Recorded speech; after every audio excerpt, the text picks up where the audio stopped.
a silver stag bursts out of Harry's wand, tearing through the swirling fog like lightning, as a Dementor swoops low over a suburban street lamp.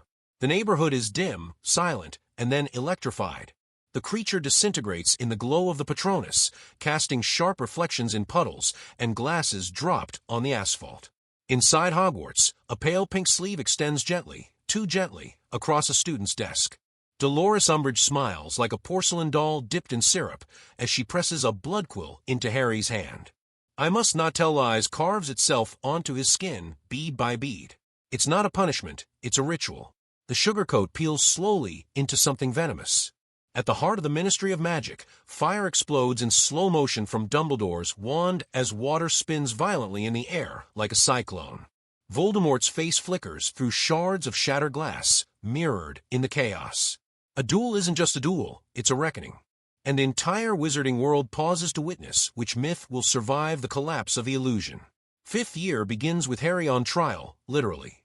The boy who survived is now the boy they won't believe. After a Dementor attack in Little Whinging, he's hauled before the Ministry for casting a Patronus, treated not as a hero but a threat. When he returns to Hogwarts, he doesn't find refuge but surveillance. The Defense Against the Dark Arts class no longer teaches defense. The truth has been outlawed. The school becomes a powder keg, waiting for a spark. That spark arrives in the form of a hidden room, walls morphing to need. In it, a small army of students, each tired of being silenced, begins to fight back. Under the radar, under the surface, beneath all the pretense. As Voldemort gathers power, Harry and his friends train in secret. The war hasn't started yet, but you can already hear its echo. Order of the Phoenix is often called a transitional chapter in the Harry Potter saga, but that label misses the point. What director David Yates actually crafts here is the series' most politically charged installment. Stripped of nostalgia, bathed in cold tones, it replaces childhood wonder with bureaucratic dread. The magic isn't gone, it's weaponized, monitored, and censored. The villain here doesn't wear black robes or bear a snake face. She wears pink cardigans and speaks in polite tones. Dolores Umbridge isn't a monster from another world. She's a familiar kind of evil, the one that smiles while it rewrites the rules. It's no coincidence that she becomes the most universally hated character in the franchise. She's not just fictional, she's uncomfortably real. And then there's Sirius. His death hits harder than any curse. Not because of how it happens, but when. Right when you think things might turn, the rug is yanked. He's not just Harry's godfather. He's the last thread connecting him to family, freedom, and rebellion. His fall isn't just tragic.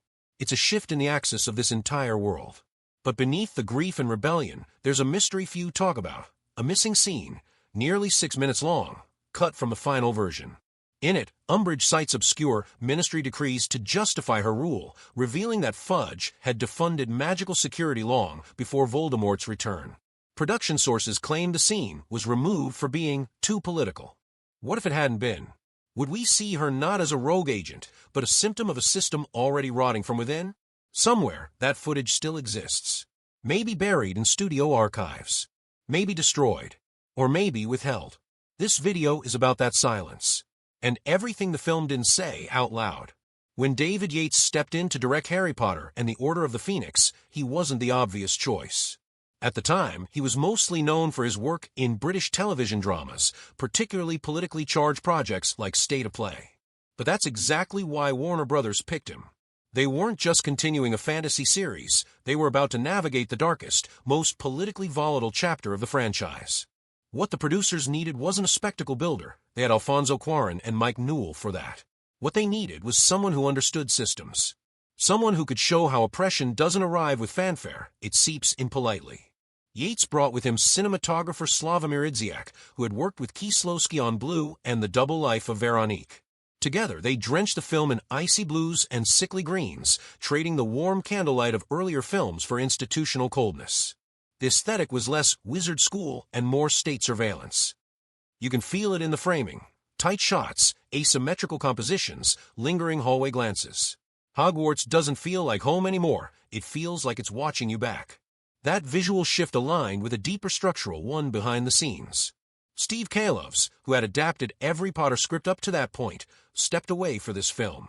In his place came Michael Goldenberg, whose version of the screenplay was leaner, more political, and noticeably more interested in institutional power than magical lore. Golddenberg compressed a 766-page novel into a screenplay that felt fast, sharp, and bruising. Much of the whimsical detail was stripped away, but in its place came a clarity of message. This is a story about control, and those who choose to defy it. Of course, that shift didn't come without friction. Several scenes were trimmed, altered, or excised completely due to studio concern about tone. One such scene, the now infamous Umbridge Decree sequence, reportedly featured a ministry propaganda broadcast citing economic justifications for reducing Auror protections, followed by Umbridge invoking Education Decree 29 in a classroom to shut down a discussion of Voldemort's return. The moment was considered too pointed, according to one post-production source, and was replaced with a montage of decree plaques nailing themselves to the wall. The nuance of system-wide wrought was lost to a more digestible symbol of authoritarianism. Meanwhile, the casting of Imelda Staunton as Umbridge was nothing short of transformative. Originally, the studio had envisioned someone older, colder, more in the mold of Margaret Thatcher. But Staunton played against type. Her version of Umbridge was saccharine, passive-aggressive, terrifyingly reasonable. She didn't shout, she smiled. And that made her even more chilling. In test screenings, audiences reportedly reacted more viscerally to her than they did to Voldemort. Staunton herself admitted in interviews that she modeled the character on a primary school teacher I hated, who never raised her voice but made you feel smaller every day. Production design echoed this perfectly. Umbridge's office was drenched in floral wallpaper, decorative plates with animated kittens, and baby pink tones so saturated they became toxic. Behind the set dressing was a deliberate psychological tactic. The set was designed to emulate spaces associated with comfort and safety, but then oversaturate them until they turned uncanny. It was weaponized nostalgia. You weren't meant to feel at ease, you were meant to feel manipulated. Elsewhere, actor Gary Oldman had deep reservations about Sirius's final scene. He pushed for more emotional build-up, more verbal closure between Sirius and Harry. Director Yates, however, insisted on keeping the scene sudden and brutal. Sirius dies mid-motion, with no chance to say goodbye. In Yates's words, war doesn't give you time to tidy your goodbyes. It just takes. The final cut ran at just over 138 minutes, making it the second shortest in the franchise, despite being adapted from a longest book. But what it loses in breadth, it gains in bite. Order of the Phoenix doesn't try to be everyone's favorite. It tries to be the one you never forget. There's a quiet terror in Order of the Phoenix that isn't conjured by wands or monsters, but by framing, color, and silence. From the moment Harry returns to Hogwarts, we're no longer watching a fantasy about a boy wizard. We're watching a psychological thriller where the institution turns on its children. And that shift begins with the camera itself. The cinematography in this film is claustrophobic by design. Wide shots are rare. Instead, the camera crowds the characters, often tracking them with shallow focus or capturing them from low angles that distort symmetry. This isn't just style, it's a statement. Hogwarts isn't a place of wonder anymore. It's a machine of scrutiny. Watch how Umbridge enters the Great Hall for the first time. The students are arranged like a military assembly. Her speech is calm, almost hypnotic. But the camera cuts to tight, off-center reactions from students. Eyes shift. Shoulders stiffen. It's not the speech that creates tension, it's the surveillance. Color grading plays a crucial role in this transformation. Gone are the golden hues and warm fireplaces. In their place, desaturated blues, overcast grays, the dull green of bureaucratic decay. Even the daylight looks filtered, as though the sun itself has to pass through a Ministry of Magic approval form. This is most apparent in the Room of Requirement. Paradoxically, it is the one space where magic feels vibrant again, warm lighting, golden glow, movement without fear. It's no accident. Visually, it represents psychological oxygen, a place where choice still breathes. Symbolism thrives in the corners of the frame. Umbridge's ever-expanding collection of ministry decrees nails itself to the wall, like commandments from a smiling god. But look closer. Each plaque is hung higher than the last, literally elevating control. And the materials used? Ornate brass and velvet, the aesthetics of luxury authority. Her control isn't chaotic, it's curated. Her aesthetic tyranny is rooted in old money taste, British colonial discipline, and nursery school gentleness. It's fascism with a T set. There's also a brilliance in how minor characters reinforce the film's larger themes. Take Luna Lovegood. She's introduced barefoot in the grass, reading an upside-down tabloid filled with conspiracies. On paper, she's a comic relief. But in this narrative, she becomes the emotional and epistemological counterweight to Umbridge. Luna believes in things others refuse to see, and she refuses to accept only the visible as valid. Thematically, she embodies a kind of cognitive resistance, the right to believe in more than state-sanctioned truth. Then there's Neville Longbottom, who undergoes one of the most important yet understated arcs in the film. We learn about his parents' torture, not through flashback, but through reaction. His shaking hand, his eyes lingering on the prophecy globe. It's subtle but devastating. Neville's pain isn't theatrical, it's internalized. But when he joins Dumbledore's army, his growth becomes symbolic. He doesn't just learn to fight. He learns that his trauma doesn't make him weak, it makes him necessary. All of this builds to a sequence that's among the most visually complex in the entire franchise, the battle in the Department of Mysteries. It's a maze of spinning shelves, orbs glowing with encoded memory, and echoing footsteps in a black void. The battle is lit like a neural network, nodes of memory and prophecy colliding. As the shelves collapse and the glass explodes, it's not just a fight scene, it's the literal shattering of history as written. The past, stored in fragile orbs, breaks open. No one leaves untouched. And then Sirius dies.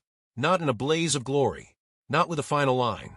He simply vanishes behind a veil, in a moment so understated it feels like a mistake. But that's the point. His death, filmed without slow motion or swelling music, is emotional whiplash. 1 second he's laughing. The next, gone. The camera lingers not on him, but on Harry's face. The sound drops. A frequency shifts.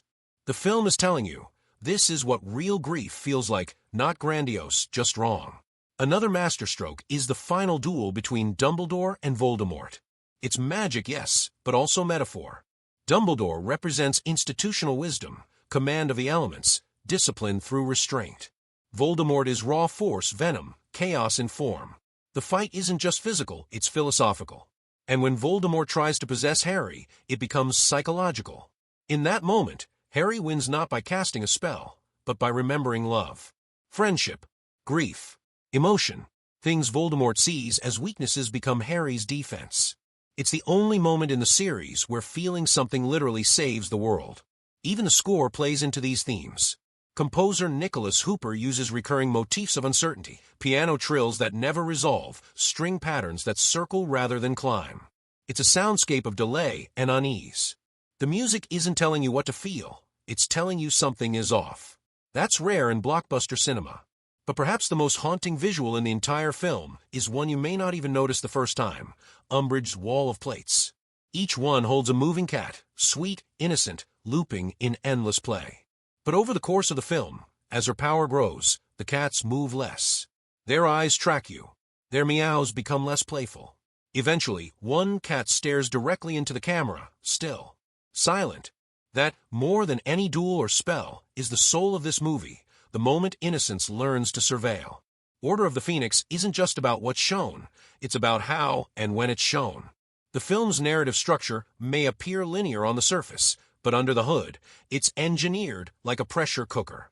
Every decision about timing, omission, and revelation is deliberate, designed to manipulate the audience's sense of control, just as the characters are being manipulated inside the story. First, consider the delayed entry of Lord Voldemort. In most films, the antagonist is introduced early, often within the first act. But here, Voldemort is largely unseen until the final 15 minutes. This absence isn't narrative lag, it's strategic denial. Voldemort's power lies not in his screen time, but in his shadow. The longer he's withheld, the more his presence metastasizes through implication. His ideology infects the ministry. His paranoia drives educational policy. His hand is felt in every silence. This tactic builds a kind of narrative dissonance. We, like Harry, begin to doubt what's real. The withholding of Voldemort mirrors the ministry's refusal to acknowledge him. As the story tightens, our hunger for confirmation mirrors Harry's own descent into psychological uncertainty. When he dreams of the Department of Mysteries, we're not just seeing his mind fracture, we're being told that the structure of truth itself is in flux. This is narrative gaslighting. The Room of Requirement, introduced halfway through the film, operates not only as a physical sanctuary, but as a structural pivot point. It's the moment when resistance goes from internal to external, from survival to strategy. And structurally, it divides the film's two major modes, repression and rebellion. Before the room, the story is reactive. After the room, it becomes active. There's also a crucial use of montage that deserves attention. When Dumbledore's army trains in secret, we're given a rare visual rhythm. Time-lapse sequences of casting spells, laughing, bonding, failing, and trying again. It's not just filler. It's a disruption of the dominant visual language. Whereas Umbridge scenes are slow, static, sterile, these moments are kinetic, warm, intimate. In cinematic terms, the montage is rebellion. It interrupts authoritarian pacing with emotional texture. Director David Yates would go on to helm the remaining 4 films, but you can already see the blueprint of his style solidifying here. His hallmark isn't just visual composition, it's control of thematic tempo. He doesn't build tension by escalating events, but by tightening breath. Scenes hold longer than you expect. Dialogue cuts early. What's unsaid becomes more important than what's said. In a franchise famous for exposition, Yates lets discomfort do the talking. This installment also marks a turning point in the franchise's handling of information. Earlier films often centered around mysteries. What is the Sorcerer's Stone? Who opened the chamber? Who betrayed Harry's parents? But in Order, the mystery isn't a what or a who, it's a why. Why is the truth being buried? Why is belief punished? Why are institutions more afraid of admitting danger than confronting it? That shift from detective story to ideological thriller sets this film apart. It plays less like a fantasy and more like an Orwellian allegory. And this difference is not lost on critics. Some praise the film as the most mature in the series, while others criticized it for being too talk-heavy or visually subdued. But these conflicting opinions reflect the film's very DNA. Discomfort isn't a flaw, it's the point. Take, for example, the scene where Harry lashes out at Dumbledore for keeping his distance. On paper, it's an emotional beat. In structure, it's a reversal of mentorship. Harry is no longer the student passively receiving guidance. He is now demanding accountability. The narrative authority shifts, and with it, so does the emotional gravity of the entire saga. Dumbledore, once infallible, becomes part of the system he failed to fix. Academic interpretations of this film have gone in wildly different directions. Some see it as a cautionary tale about authoritarian education. Others argue it's about the privatization of truth in bureaucratic systems. A few even suggest it's a metaphor for adolescence as a political awakening, the idea that growing up means realizing your protectors are flawed, your government lies, and your survival depends on organizing your peers. This is also the first film where the magical and political timelines converge. What used to be 2 separate tensions, Voldemort rising and institutional decay, are now a single plot engine. When Umbridge gains control of Hogwarts, it's not a B-plot, it's a tactical maneuver in a larger war. The battle isn't between good and evil, it's between action and denial. Between those who prepare for truth and those who police the idea of it.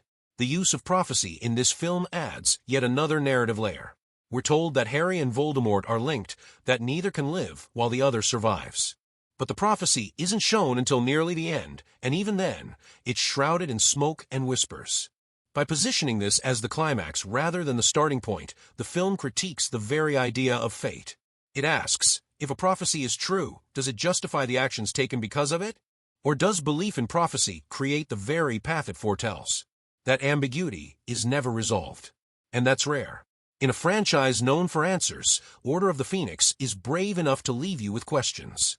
The structural boldness of this installment would ripple through the rest of the series. Later films would take more visual risks, darker narrative turns, and embrace moral grayness. But this is the film that opened that door. This is where Harry Potter stopped being about escaping to another world and started being about surviving in your own. The tragedy at the heart of Order of the Phoenix isn't just Sirius Black's death. It's the revelation that the entire system meant to protect you was never built for that purpose. This is not a story about one corrupt teacher, one bad ministry, or one rising Dark Lord. It is a story about structural failure, systemic repression, and what happens when an entire generation wakes up to that reality. At its core, this film is a meditation on power, who has it, how they hold it, and what it costs to challenge it. The Ministry of Magic isn't just a plot device, it's a symbol of the bureaucratic inertia that plagues real-world institutions. Its refusal to acknowledge Voldemort's return isn't just about denial. It's about self-preservation. If the Ministry admits the truth, it has to admit failure. And institutions, especially ones built on illusion, rarely survive that kind of honesty. Dolores Umbridge is the Ministry's answer to disruption. She isn't introduced to solve problems, she's introduced to silence them. Her role isn't to protect students but to control their thoughts, dictate their speech, and criminalize belief. She's the embodiment of what Hannah Arendt called the banality of evil, evil not as monstrous, but as managerial. Her rules are precise, her punishments methodical. Her power is bureaucratic, not charismatic. That's why she's more terrifying than Voldemort, because you don't see her coming. What makes her presence even more insidious is how normalized it becomes. Teachers adjust. Students comply. Even McGonagall, brave and principled, finds herself calculating when and where to push back. The film shows us how authoritarianism doesn't always arrive with force, it often arrives with procedure. The sound of typewriters, the shape of uniforms, the logic of just following orders. These details echo historical regimes from a fascist to the colonial, refracted through a fantasy lens to ask a chilling question. How close are we really to this kind of world? And Harry? He begins this film not as a savior, but as a liability. He's angry, isolated, doubted even by his friends. He's the classic political dissident, ridiculed by the media, punished by the state, abandoned by former allies. His emotional arc isn't about triumph, it's about alienation. But what the film reveals slowly and subtly is that this alienation is necessary. It's the crucible in which his identity as a true leader is forged. Not because he's chosen, but because he chooses to act when others freeze, to speak when others fall silent. That idea of agency over destiny is one of the film's most subversive messages. Think of the prophecy. It says one must die so the other can live. But Dumbledore makes clear, it's not the prophecy that drives Harry. It's Voldemort's obsession with it. In other words, the prophecy isn't a roadmap. It's a mirror. What you see in it depends on what you bring to it. The prophecy doesn't rob Harry of choice, it exposes Voldemort's lack of it. This reframing of fate versus agency is profound. So much of Harry Potter's mythology is built on the idea of the chosen one. But here, the narrative complicates that. It says, what if you're not chosen by destiny, but by your response to destiny? What if your power lies not in what's foretold, but in what you decide to become despite it? That question extends to every major character. Hermione could have kept her head down, focused on grades. Instead, she becomes the ideological architect of the resistance. Ron could have let insecurity define him, but he chooses solidarity. Neville, often dismissed as comic relief, becomes the quiet backbone of the movement. Even Luna, the most otherworldly among them, reminds us that resistance doesn't always look rational. Sometimes it looks like faith in what others can't yet see. These choices form a lattice of ethical defiance. Not grand heroism, but small, compounding acts of refusal. Refusal to be gaslit. Refusal to conform. Refusal to let fear define the future. In a world where adults are failing spectacularly, the students don't just rebel, they rebuild. They create parallel structures, secret training sessions, coded communication, collective care. It's not just rebellion, it's reformation. And Sirius? He stands at the crossroads of past and present, revolution and regression. He's the embodiment of unresolved trauma. Wrongly imprisoned, emotionally stunted, and desperate for belonging, he clings to Harry not just as a godson, but as a stand-in for his own stolen youth. His flat in Grimmauld Place, dark, claustrophobic, filled with the muttering portraits of long-dead purists, isn't just his home. It's his prison. He says he hates it, yet never leaves. He talks of battle, but drinks in silence. His final acts are brave, but also reckless. He isn't a perfect hero, he's a man who never healed. His death, then, isn't just a loss for Harry. It's a severance from innocence. Sirius represented a world where rebellion felt romantic. His absence leaves behind a different lesson, that resistance is not about flair, but endurance. And that those who survive long enough to lead must learn how to grieve without breaking. The film doesn't tell you any of this directly. It doesn't need to. It shows you, through shadows, pauses, and what it chooses not to resolve. Even the final scene, where Dumbledore admits his own failures, resists catharsis. He tells Harry the truth not to fix him, but to prepare him. The pain we feel is our strength. It's not comforting, but it's honest. Order of the Phoenix doesn't offer closure. It offers confrontation. It dares to suggest that the real fight isn't against a single villain, but against the systems that make villains possible. That growing up means learning how to fight those systems without becoming one of them. By the time Order of the Phoenix reaches its final frame, something irrevocable has shifted, not just in Harry, but in the audience. We're no longer watching a coming-of-age fantasy. We're witnessing a systemic collapse, and with it, a moral reckoning. The question isn't who is evil anymore, it's who allowed it to happen. At the center of that reckoning is the abuse of power. Not power in its mythic form, but in its everyday, procedural shape. Inspections, decrees, detentions. Umbridge doesn't kill. She doesn't curse. She doesn't even break the law. But she reinterprets it until it's unrecognizable. That's her genius and her horror. She represents the kind of institutional cruelty that's hardest to prosecute because it looks like policy. It dresses itself in rules, dresses its victims in uniforms, and dresses its violence in pink. What makes her tyranny more disturbing is how it's allowed to flourish. Not through conspiracy, but through apathy. Teachers look away. Students adapt. The ministry promotes. The press obeys. And in this ecosystem of silent consent, cruelty becomes normalized. What started as discipline becomes torture. What started as order becomes surveillance. And because it's legal, it's legitimized. The film doesn't let us off the hook, either. It subtly invites us to consider, where else in the real world do we see this happening? Where are the systems that prioritize control over care, obedience over justice? And how often do we tolerate them, not because we agree, but because resistance costs more than compliance? In this way, Order of the Phoenix transcends its genre. It becomes a study in the psychology of power, specifically how it erodes accountability.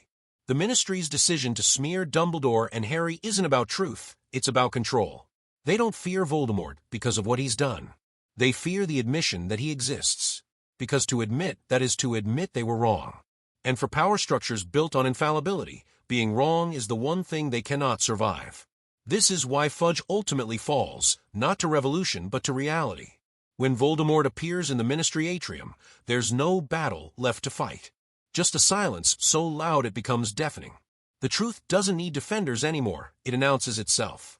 And the cost of ignoring it becomes institutional collapse. But even collapse has survivors. And the ones most changed are the students. What began as detention and rebellion has, by the end, evolved into a philosophy. Dumbledore's army isn't just a club, it's a blueprint. It teaches them not just spells, but solidarity. It teaches them how to listen to each other, organize, heal. In a world that punishes dissent, their friendship becomes resistance. Their shared knowledge becomes a weapon. Their refusal to forget becomes a shield. This is especially visible in how the film treats collective memory. In the Department of Mysteries, the prophecies stored in glass spheres are literal vessels of forgotten truth. When they shatter, we're watching more than a battle. We're watching a metaphysical rupture. Memory is no longer contained. It's released. It floods back into the world, messy and painful but real. And then, there's the most brutal truth of all. There is no justice for Sirius. No investigation. No trial. No public mourning. He's just gone. The state doesn't acknowledge his death, because acknowledging it would mean acknowledging its complicity. And so his sacrifice becomes an unspeakable secret, held only by those who loved him. The audience feels this injustice viscerally. Not through exposition, but through omission. The absence of official grief becomes a political statement. It tells us that systems which fail to mourn are systems that will fail again. And again. And again. This failure of accountability isn't just dramatic, it's diagnostic. It points to a deeper flaw in how we think about justice. We expect it to be loud, climactic, cinematic. But Order of the Phoenix shows us that real justice is often silent. Delayed. Denied. And when it comes, it's not a courtroom scene. It's a scar. A choice. A whisper passed between survivors. Ethically, the film walks a razor's edge. It doesn't offer clean victories or perfect villains. Even Dumbledore is implicated. He admits to using distance as a strategy, believing that detachment would protect Harry. Instead, it isolates him. And that failure almost breaks both of them. The moral here isn't that good people always make good decisions. It's that even good people, when they prioritize outcomes over relationships, can cause harm. This moral complexity is rare in mainstream fantasy. It challenges the audience to hold multiple truths at once, that institutions can fail and still matter, that leaders can harm and still love, that survival doesn't always feel like winning. And that brings us to perhaps the film's most haunting implication, that the real battle is not between good and evil, but between fear and courage. Not just the courage to fight, but the courage to feel, to grieve, to remember, to believe in something better even when every system tells you not to. There's a scene near the end, quiet, easily missed, where the surviving members of Dumbledore's army return to the Room of Requirement. The war isn't over. If anything, it's only just beginning. But they're still here. Still ready. And in that moment, they're not students. They're a generation. And we, watching them, are left with a question far bigger than any wand can answer. When the time comes, will we be ready to fight not just the monsters, but the silence? If Order of the Phoenix feels eerily familiar, it's because it doesn't predict the future. It reflects the present. Long before phrases like fake news, surveillance state, or post-truth politics entered common vocabulary, this film was already dissecting the anatomy of denial, the cost of silence, and the slow corrosion of democratic safeguards. It may be wrapped in robes and wands, but make no mistake, this is not speculative fiction, it's social commentary.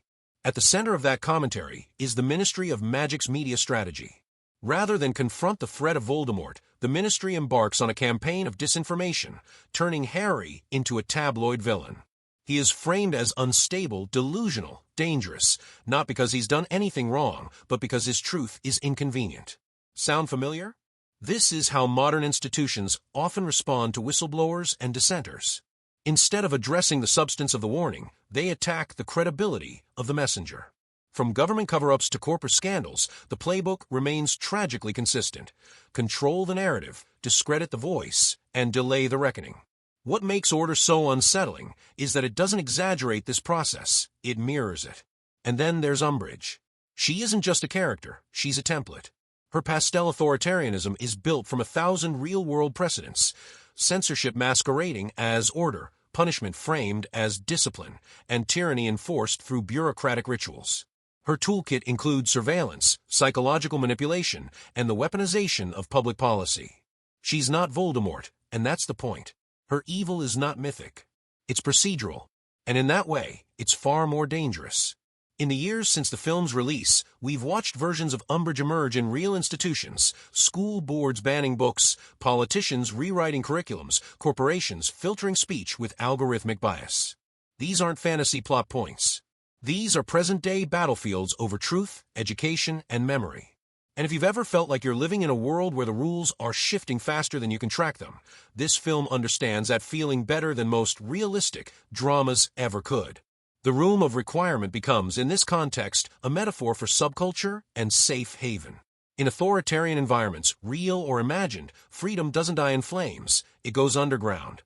It hides in coded language, secret meetings, DIY education, encrypted messages. The room isn't just a magical location, it's a survival mechanism. A place where truth can be practiced even when it can't be spoken. And this, too, reflects history. From Samizdat literature in the Soviet Union, to underground schools during apartheid, to encrypted networks in modern surveillance states, the oppressed have always found ways to build alternative systems. The Room of Requirement is less about fantasy than about memory. A reminder that resistance isn't always loud. Sometimes it whispers. But the film doesn't stop at institutional failure. It explores personal resilience. Harry's psychological arc is one of trauma, disillusionment, and ultimately, reorientation. He begins the story shell-shocked, angry, alone. The boy who once dreamed of being chosen now wishes he were invisible. And this, too, echoes real-world mental health narratives, especially those of young people who wake up to the world's violence with no roadmap for coping. In this light, Dumbledore's distance takes on painful resonance. How often do well-meaning adults think they're protecting youth by withholding truth? How often do institutions prioritize stability over honesty, only to find they've sacrificed trust instead? When Dumbledore finally confesses that he avoided Harry out of fear, it lands not as closure, but as confession, an acknowledgement of failure. And in doing so, it models something rare in leadership, accountability. This is where the film offers its most powerful real-world lesson, not in magic, but in responsibility. It tells us that being right is not enough. That power without empathy corrupts. That knowledge without courage stagnates. And that silence, no matter how justified, eventually becomes complicity. One of the most prescient ideas in the film is the fragility of public trust. For most of the movie, Voldemort's return is not the problem, it's the denial of his return.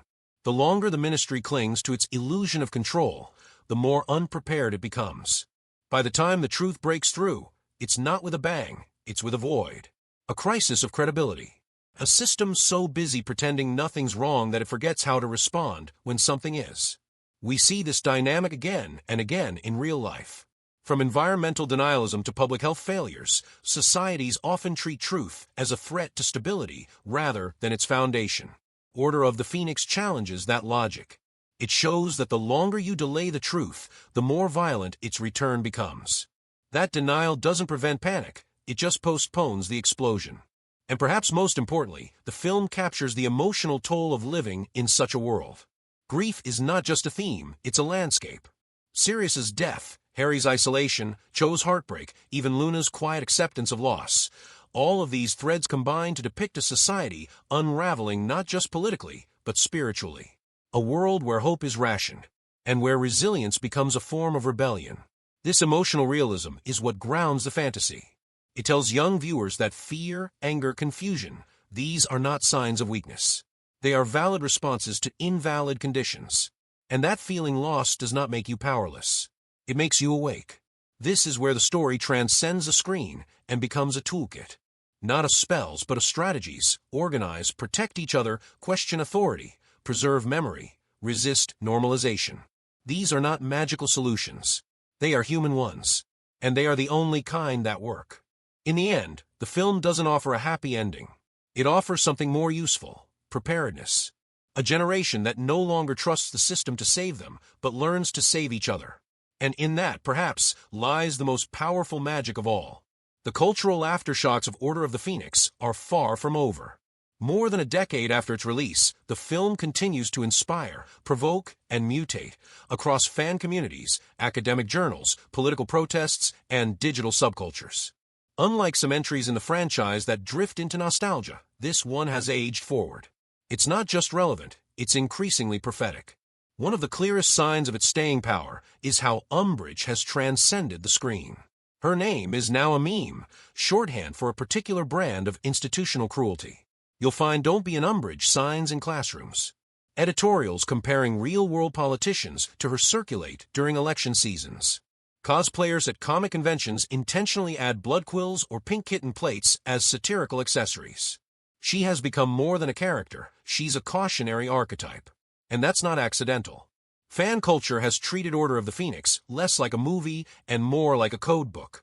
During major protest movements, Occupy Wall Street, Hong Kong's umbrella movement Black Lives Matter, references to Dumbledore's army, the Ministry of Magic, and He Who Must Not Be Named became common metaphors in signs and tweets.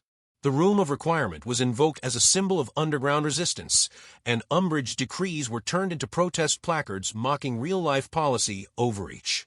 Even in digital activism, the DNA of Order is visible. The film's core message, when institutions suppress the truth, it's up to the young to organize, resonates deeply in the age of TikTok political literacy and Gen Z union movements. Whether it's climate strikes or student walkouts, today's youth understands something Order taught with eerie precision. You can't wait for adults to fix it. Sometimes you are the adults. Academia hasn't ignored this, either. The film has been cited in over 150 scholarly papers on subjects ranging from educational policy and psychological resilience to authoritarianism, media bias, and trauma studies. A particularly striking study out of Oxford analyzed how the emotional arc of Harry in Order of the Phoenix mirrors the stages of survivor psychology in whistleblower cases, from isolation to resistance to identity reconstruction. Another paper compared the ministry's tactics of censorship and denial to Cold War-era propaganda systems. But perhaps the most unexpected cultural extension came in the form of critical pedagogy. Educators, especially in politically volatile regions, have used scenes from Order to teach students about institutional ethics, consent, group dynamics, and epistemic violence. In classrooms where direct criticism of authority may be censored, a fictional pink-suited, which becomes a subversive Trojan horse. Through her, students ask real questions. What does it mean to punish belief? Who controls what gets taught? How do we recognize coercion when it smiles? Even the structure of Dumbledore's army has inspired real-life learning models. Decentralized, peer-led, focused on empowerment rather than obedience, these traits mirror contemporary theories of collaborative education. Youth mutual aid networks during the pandemic, for instance, operated with a similar ethos: no central command, just shared purpose. Beyond its political and educational impact, Order also reshaped the aesthetic language of rebellion. The film's costuming, particularly Umbridge's sickly sweet wardrobe, has been analyzed in fashion retrospectives as an example of weaponized femininity, where traditional markers of innocence, like pastel colors and kitten motifs, are subverted to signal menace. This idea has found its way into discussions of how modern political figures, particularly women in power, are styled and perceived. It raises uncomfortable questions about how aesthetics are used to disguise intent. The film's visual palette also found renewed interest during the rise of vaporwave and dystopian pastel aesthetics online. Fans created fan edits overlaying Umbridge's speeches with glitchy synth backgrounds, satirizing the contradiction of soft visuals masking hard violence. In doing so, they gave the film a second life, as a template for analyzing how tyranny doesn't always look like a boot on a face. Sometimes it looks like a doily on a desk. As for deeper viewing recommendations, Order of the Phoenix shares thematic kinship with a number of lesser-known but potent works. Film recommendations: The Lives of Others 2006, set in East Berlin under the Stasi. This film dissects surveillance, compliance, and the cost of awakening. Like Order, it reveals how power hides behind procedure and how resistance often begins in secret. Dead Poets Society 1989. While tonally different, this film also explores the tension between institutional conformity and personal voice, especially within education. The Educators 2004, a German anti-capitalist drama about young rebels staging symbolic protests. It carries the same energy of youth organizing against invisible systems. A Touch of Sin 2013, a Chinese film exploring four stories of individuals pushed to extremes by systemic injustice.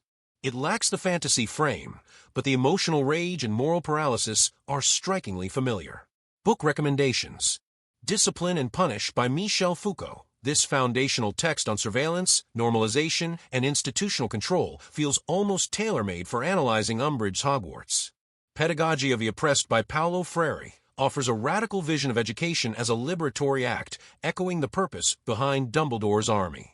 We wish to inform you that tomorrow we will be killed with our families by Philip Gorovitch, a brutal but necessary account of bureaucratic failure during the Rwandan genocide. For those ready to trace Order's warnings to real-world outcomes. The Shock Doctrine by Naomi Klein explores how governments exploit crises to implement unpopular policies. The parallels with the Ministry's behavior are uncomfortably close. In the end, what makes Order of the Phoenix enduring is its refusal to simplify. It doesn't tell you everything will be okay. It doesn't reward virtue with safety. Instead, it says, even in the darkest systems, there are ways to resist. There are rooms that open when you need them. There are people who will show up quietly beside you. And there is always a choice. You're not a bad person. You're a very good person who bad things have happened to. It's a line we first heard in Prisoner of Azkaban, but in Order of the Phoenix, it takes on new resonance. Because in this chapter, bad things don't just happen to people, they are allowed to happen. They are denied, delayed, misnamed, and wrapped in bureaucratic pink ribbon until no one knows what's real anymore. And somehow, Harry still chooses to fight. This isn't a story about triumph. It's a story about awakening. About realizing that evil doesn't always announce itself with storms and skulls in the sky. Sometimes it walks into your classroom, smiles, and asks you to write lines.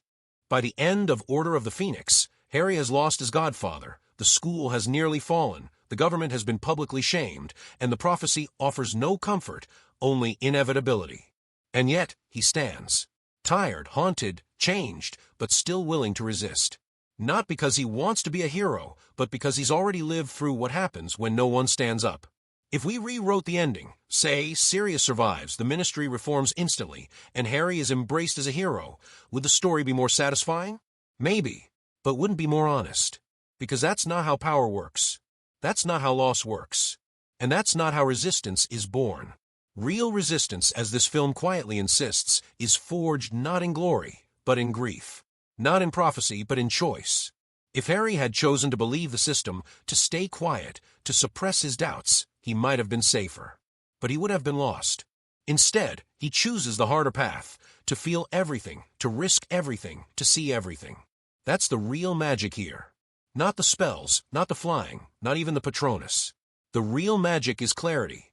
And so, if you're watching this film today, in a world still full of denial, censorship, and soft-spoken authoritarians, maybe ask yourself, what room do you need to build? What truth are you being asked to forget? And what will you do when your turn comes to speak, to resist, to remember? Because the battle hasn't ended. It never really does. It just changes its face. Now, before we close, a small bonus for those who stayed. Hidden in plain sight, in one of the deleted takes during the final Ministry fight, there was an unused moment where Bellatrix Lestrange casts a spell that makes the ground beneath Harry flicker between stone and water. It was meant to visually represent Harry's psychological split, but it was cut for pacing. The VFX test footage still floats online, and honestly, it's beautiful.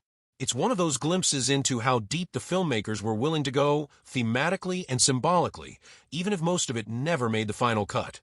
Alternate take, a rare behind-the-scenes clip, shows a version of Umbridge's exit where, instead of being dragged off silently by the centaurs, she tries to cite magical law as they close in. Her final line, "I am the law." It's chilling. It's perfect. And yet, the filmmakers chose a quieter ending. Perhaps they knew we didn't need to see her scream to understand her defeat. We'd already felt it. So now, over to you. In comments, use one emoji to describe how you felt after watching Order of the Phoenix. Just one. No explanation. And if you were in Dumbledore's army, what kind of spells would you be teaching? Thanks for watching, for thinking, for remembering. The Room of Requirement is always there. You just have to need it.